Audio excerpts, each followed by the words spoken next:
artinya pada waktu saya ketemu sama Ruben di hari Jumat dan kemudian saya tanya teman-teman di hari Senin, saya kan belum tahu, Ruben juga belum tahu ada informasi tentang perpindahan itu. Baru kemudian di capture kemarin, kan begitu, ya. Jadi artinya kan pindah dulu dong. Setelah kemudian dipertanyakan tentang kepindahannya itu kami mengatakan tidak tahu dan seharusnya diberitahu, baru diberitahu kan begitu artinya. Jadi jangan dibolak-balik urutannya. Makanya kita kan ngomong itu kan harus berdasarkan fakta, ya. Kita boleh ngomong apa saja, ya, karena seperti lagu mengatakan memang lidah tak bertulang, kan begitu, ya, gampang ngomong apa saja, ya. Tapi kami kan tidak bisa menanggapi itu tanpa melakukan cross check kepada pihak bank. Dan seperti yang kami sudah sampaikan dan sudah saya sampaikan juga dalam VT saya di Instagram saya, setelah kami berkomunikasi dengan pihak bank menanyakan sampai mana sekarang tahap proses kreditnya Ruben Onsu di bank tersebut, jawaban daripada pihak bank, ya, bank yang artinya yang memang ngurusi kredit yang tidak lancar itu masih dalam proses penyelesaian. Jadi kalau memang misalnya kemudian ada calling 1, calling 2, calling 3, calling 4, calling 5, mana bukti calling 5-nya mana? Mana, tunjukkan dong. Terus apakah masuk akal Ruben sebagai krediturnya, sebagai nasabahnya, dia nggak mendapat yang namanya surat calling 5? Kan harusnya dapat. Ruben belum pernah mendapat yang namanya calling 5 gitu loh, ya.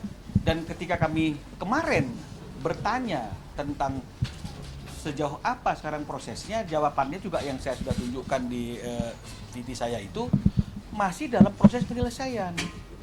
Begitu juga dengan debt collector, ya. Jadi kita abaikan debt collector, masalah mobil itu sudah terjadi tahun lalu, tapi kita bicara masalah debt collector yang hari ini di rumah Cilandak. Berarti kan ini berkaitan dengan masalah tidak lancarnya kredit di bank yang bersangkutan.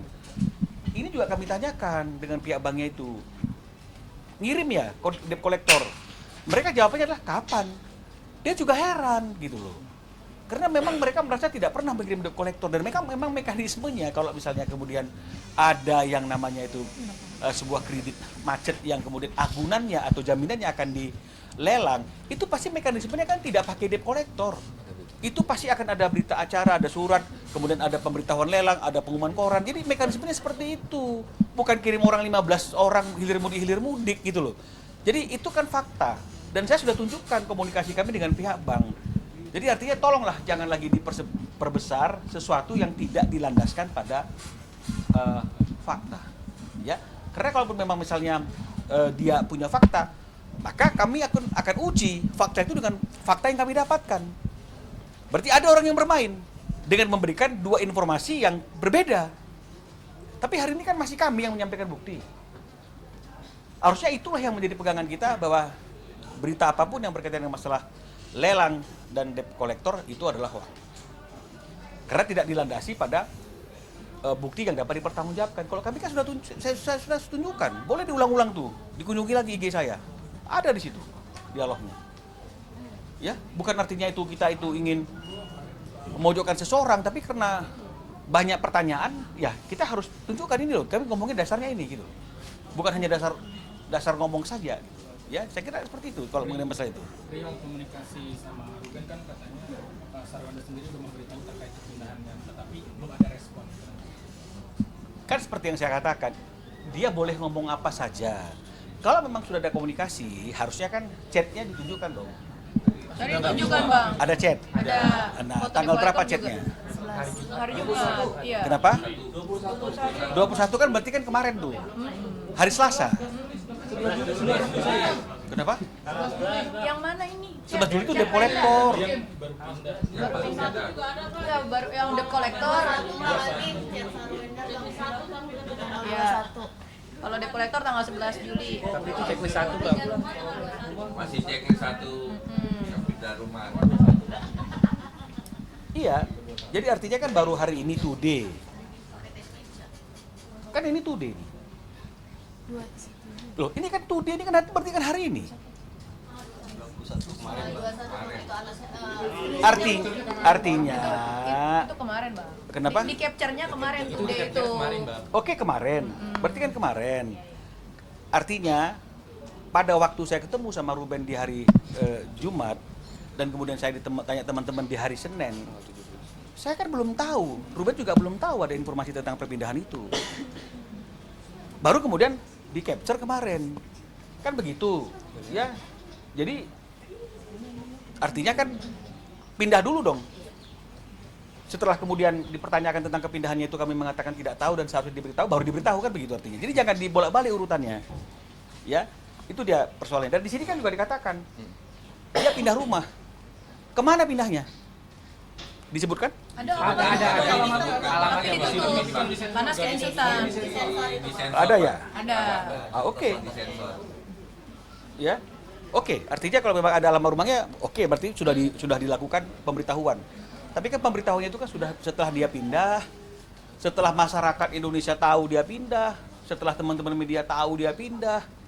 Artinya informasi pertama yang didapatkan oleh kami, oleh Ruben, ketika terjadi perpindahan itu kan bukan dari dia. Harusnya kan sebaiknya ini ya, bukan mengajari. Orang yang pertama tahu dia pindah kan harusnya adalah Ruben. Karena di situ adalah ada anak-anak kan begitu. Tapi ini kan tidak. Ruben adalah orang yang kesekian yang tahu karena masyarakat udah tahu terlebih dahulu, teman-teman media udah tahu terlebih dahulu, ditanya ke kita bilang tidak tahu, baru kemudian ada chat itu. Ya, jadi itulah mengenai masalah perpindahan. Bang, Ya. terkait tadi Sarenda bilang bahwa dia menyesali statement yang bilang bahwa ngungkit-ngungkit masa lalu almarhum papanya kan memang ada jasa konstruksi. Maksudnya itu jangan mundur lagi lah karena itu. Oh, jadi gini. Ya. Karena nggak ada salahnya katanya orang tua kalau bantu anak di dalam bidangnya gitu Bang. Bukan. Tapi kan ini kan sama nih seperti ada fakta yang dikirim ke saya ini, ya. Dia dalam live TikTok ketika papanya sudah nggak ada nih, pastikan kan ada Gio ya. Atau saya nggak tahu lah. Tapi kan dia ngomong, rumah itu dari hasil saya dan papa kan begitu artinya. Jadi ini kan menjadi pertanyaan. Kalau dia tidak mengeluarkan statement itu, maka tidak akan ada pertanyaan dari masyarakat dan juga dari teman-teman media. Tapi ketika dia menyatakan sesuatu hal yang tidak dia lakukan, itu akan menjadi pertanyaan.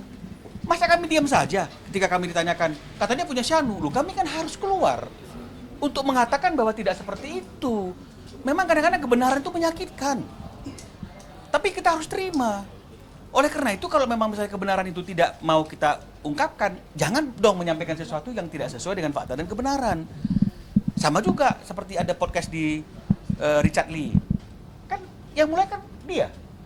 Podcast di Richard Lee ditanya, apa perannya dia? Dia bilang bahwa isian rumah itu saya, betul tidak? Ada jejak digitalnya kan? Kenapa dia harus menyampaikan sesuatu yang itu bukan perannya gitu loh? Kenapa dia harus menjatuhkan Ruben gitu loh? Nah sekarang kita klarifikasi, menyayangkan loh, terus seperti apa dong memang faktanya seperti itu? Ya, nah ini ada lagi fakta baru. Tapi dari sinilah ya, nanti dulu kantor aja nih. Ya penasaran. Biar pas Dari marahi sama itu. Nah tadi ada fakta baru juga nih. Nah ini fakta baru yang dikasih Ruben. Nah, tapi nanti aja lah di kantor aja lah ya. spill dikit Bang, spill. Biar bertahap beritanya. Dikit Bang. Dikit Bang. Ya, jadi kita sudah punya fakta untuk mengcounter statementnya dia di podcastnya Richard Lee yang mengatakan bahwa rumah itu isiannya adalah dari dia. Nah, kan kalau misalnya dia ngomong sesuatu yang nggak ada kan artinya kan dari dia kan berarti kan mengecilkan Ruben. Dan akhirnya menimbulkan pertanyaan, betul tidak? Ini apa yang kerja lakinya kan begitu. Nah, jadi oleh karena itu kami ingin meluruskan. Nah, informasi itu nanti kita kasih tahu. Ya. Oke, mantap. Karena udah Abangku. ada nih. Ada nih. Apa itu? Ya nanti juga boleh kalau ke kantor. Waduh, gawat. Kantor.